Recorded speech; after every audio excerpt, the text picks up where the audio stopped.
record a really quick podcast episode on the ceasefire being broken and a few ideas on how I want my episodes to move forward. I suppose this episode really is about what can I do now? And it's maybe a bit of a love letter to my fellow activists and supporters of Palestine, and it's to remind you of the beautiful concept or word, Arabic word of Sumud, which means steadfastness.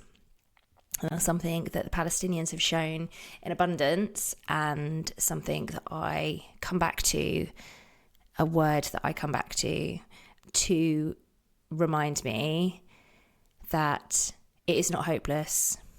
We just have to stay steadfast in our beliefs, in our values, which is hard. It's really hard sometimes, but I think it's the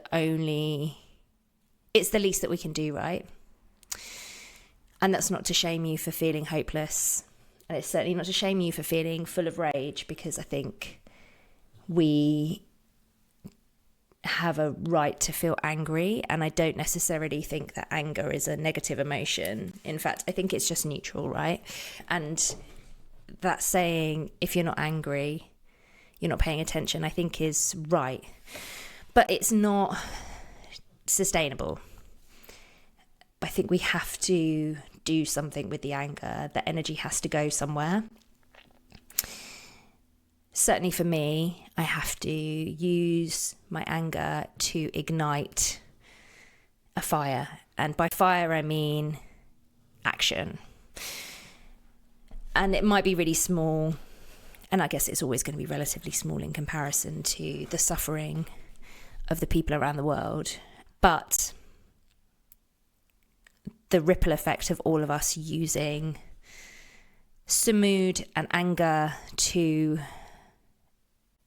take action in our own sphere of influence is that we will make a change worldwide. We just will. It's impossible for it not to change.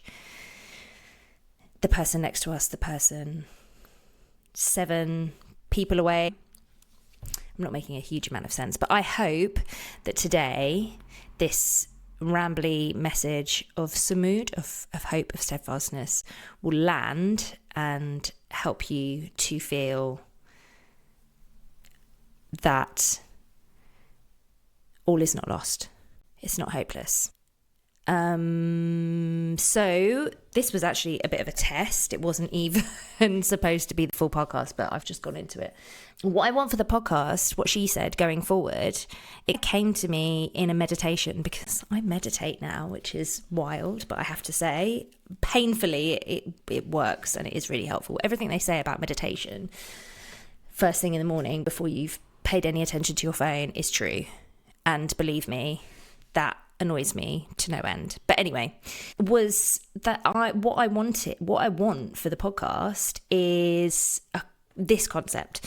I would like to take a podcast that maybe a controversial podcast, maybe a podcast episode that I have found really interesting or inspiring, or has just stayed with me over the years, and find someone to listen to it with. And then we're going to have a chat about it. So it's like a book review, but a podcast review. And I need people to come forward and help me. There are a few people who I've already got in mind for certain podcast episodes, because I'm going to try and pick people based on things that make sense, right? But equally, if you or someone you know might be interested in chatting to me about a specific podcast, and they're open to listening with open ears and open hearts to a podcast episode that might annoy them, it might move them, maybe it's just one that's very funny, and they're happy to sit on an episode with me and chat about it and have opinions about it and be confident chatting about those opinions, then yeah, get in contact with me. You'll find all my details in the show notes, or you just look for Lucy Lucraft everywhere. I'm the only one on Instagram, I think. Right, okay, so this was just a 5-minute episode, and maybe I'll flesh it out. I'm not really sure yet, but that's what I want for what she said going forward. So When I've got time to actually record some episodes, I will. But in the meantime, I'm probably just going to pop up ad hoc to chat about things. And I hope that's okay. Podcasting is a funny one because it feels like you're just speaking into the ether, which in a way I like. But if you want to get in touch with me, if you've heard the episode, then go to the show notes and just email me or slide into my DMs somewhere. Or what would be really helpful, obviously, is just to leave a 5-star rating and a review. You can do that on wherever you listen to your podcasts.